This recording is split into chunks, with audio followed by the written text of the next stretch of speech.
नमस्कार दोस्तों, हमारी आज की कहानी है सास के लिए कोई नेक नहीं आया क्या बहू तुम्हारे मायके से।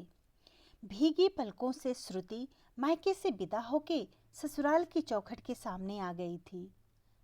कार घर के ठीक बाहर गेट के सामने खड़ी हो गई। अपनी नई नवेली दुल्हन लेकर नमन घर के बाहर कार में ही बैठा था। जैसे ही उतरने की कोशिश की कि तभी माँ ने अभी गाड़ी में ही बैठने के लिए कहा। दुल्हन आ गई, दुल्हन आ गई। घर में चारों तरफ एक भागम भाग मच रही थी। तभी श्रुति ने देखा कि एक महिला कार के अंदर कुछ ढूंढ रही है। उसे समझ नहीं आया कि ये क्या हो रहा है। तभी सासू माँ कुंती जी मुस्कुराते हुए पास आकर बोली, बहू सास की साड़ी कहाँ रखी है। सासू माँ के इतना कहते ही श्रुति को याद आया कि माँ ने कहा था कि ये साड़ी मैं समधन जी के लिए रख रही हूँ, तेरी विदाई के समय तेरे साथ कार में ही रखी जाएगी, क्योंकि इसी साड़ी को पहनकर वो बहू को उतारने की रस्म पूरी करेंगी। श्रुति ने आगे की सीट पर रखे गिफ्ट के पैकेट की तरफ इशारा किया। गिफ्ट का पैकेट लेकर कुंती जी अंदर गईं, लेकिन लौटी तो उनके चेहरे से मुस्कुराहट गायब थी।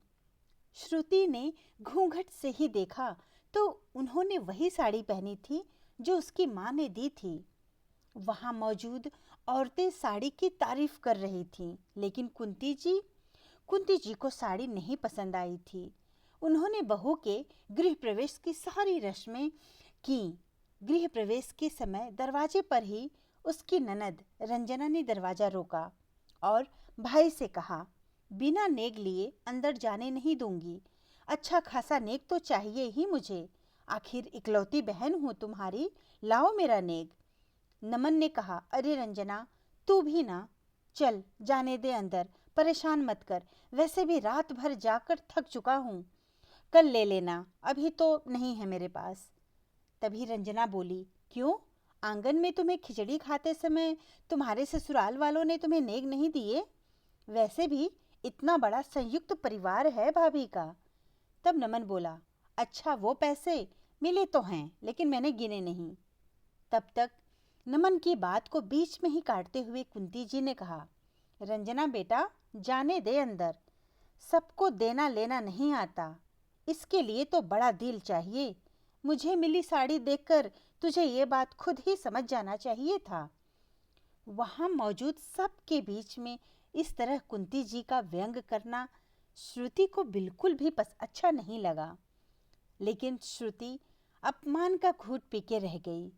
सारी रस्में होने के बाद कुंती जी ने नमन से कहा, बेटा मुझे वो चरौधा बेटे की माँ को ये उपहार दुल्हे के हाथों भिजवाती है, ये कहते हुए कि ये सीधा अपनी माँ को देना, बिना किसी को बताए तो देना, जो तेरी सास ने तुझे दिया। नमन बोला, चरौधा ये क्या होता है? उन्होंने तो ऐसा कुछ नहीं दिया मुझे।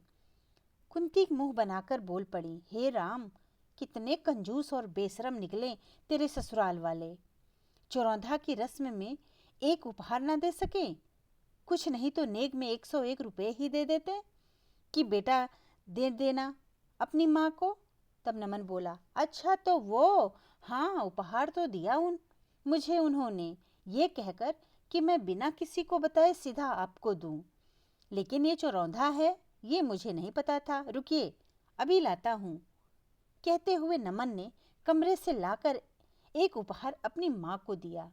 वहां मौजूद सभी रिश्तेदार औरतें पूछने लगीं, देखे तो सही कि आखिर समधन जी ने दिया क्या है। कुंती ने उपहार खोला तो उसमें एक सोने की चैन के साथ कान की बूंदें थीं।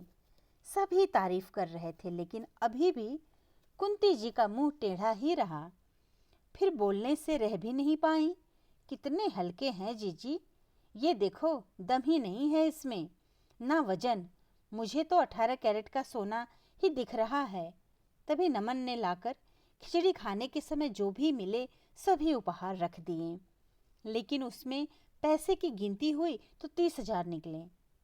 4 सोने की अंगूठी, दिन सोने की चैन, कपड़े इत्यादि, लेकिन किसी चीज की कोई कमी नहीं थी उन लोगों की नजरों में। कुंती जी बोल पड़ी, देखो मैंने कहा था ना, नहीं मिले होंगे। जबकि 4 बुआ, 4 चाचा, मामा मामियों, 3 बड़ी बहनों से भरा पूरा परिवार है। ये सब बातें अंदर श्रुति सुनकर रोने लगी। उसे याद आ रहा था कि उसने अपनी माँ को मना किया था, माँ ये सोने की चेन आप ही पहनना, आप खाली गला रहती हो, कान की बूंदें ही सिर्फ दो। वैसे भी वो लोग पैसे वाले हैं। लेकिन उसकी माँ ने कहा, नहीं बेटा, ये तो उनका हक बनता है, उन्हें भी तो इंतज़ार होगा, भले ही उनके पास कितना भी पैसा हो। लेकिन इस की बात ही अलग है। वहाँ 4 औरतें पूछेंगी तो क्या कहेंगी? उनके रिश्तेदारों में ने नमन को अपनी मर्जी और हैसियत के हिसाब से सामान दिए थे।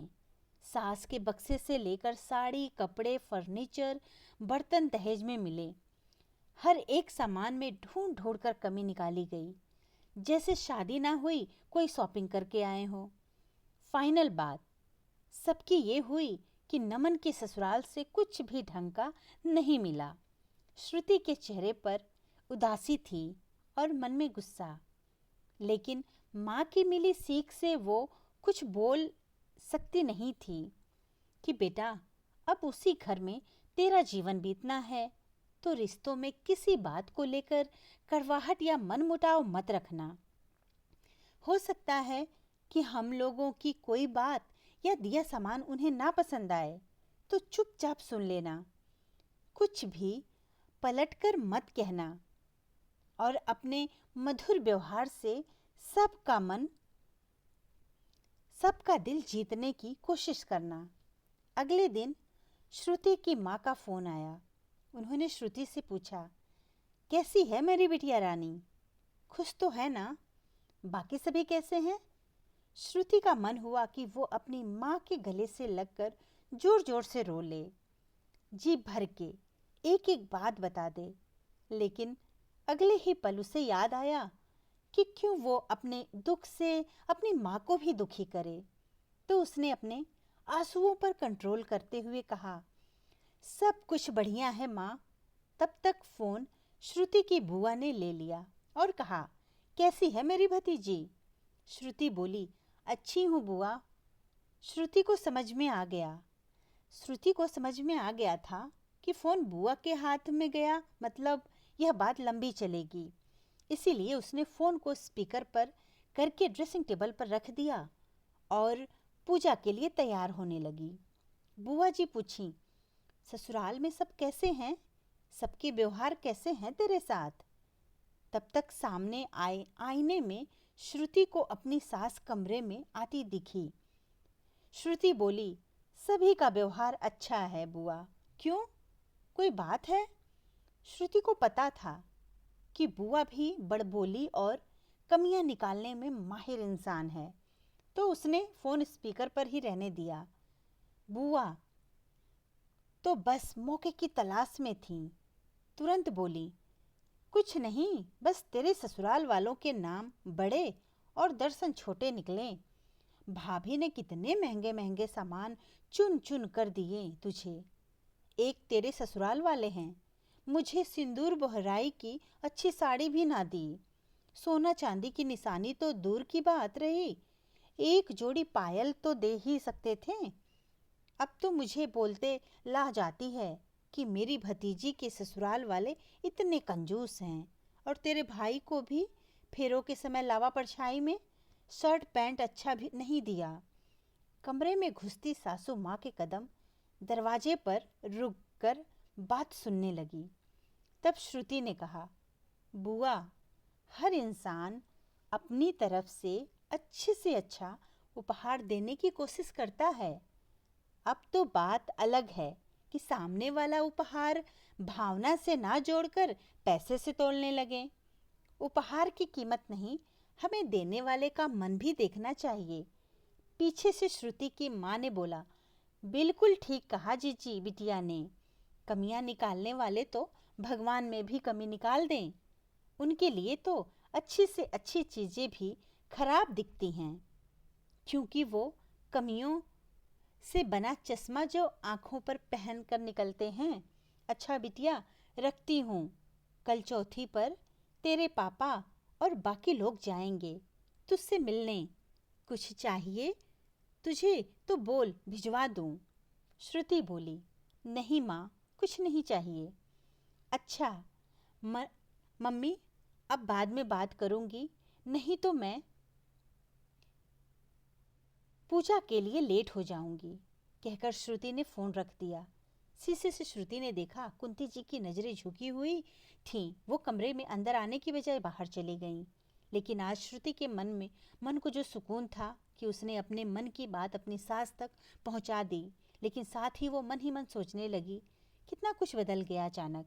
अब ससुराल या मायका, कहीं से कोई कमी हुई तो सुनना सिर्फ उसी को होगा, चाहे उसकी गलती हो या ना हो। धन्यवाद दोस्तों, कहानी अच्छी लगी तो लाइक और सब्सक्राइब जरूर करिएगा और कहानी अपने दोस्तों को भी जरूर शेयर करिएगा।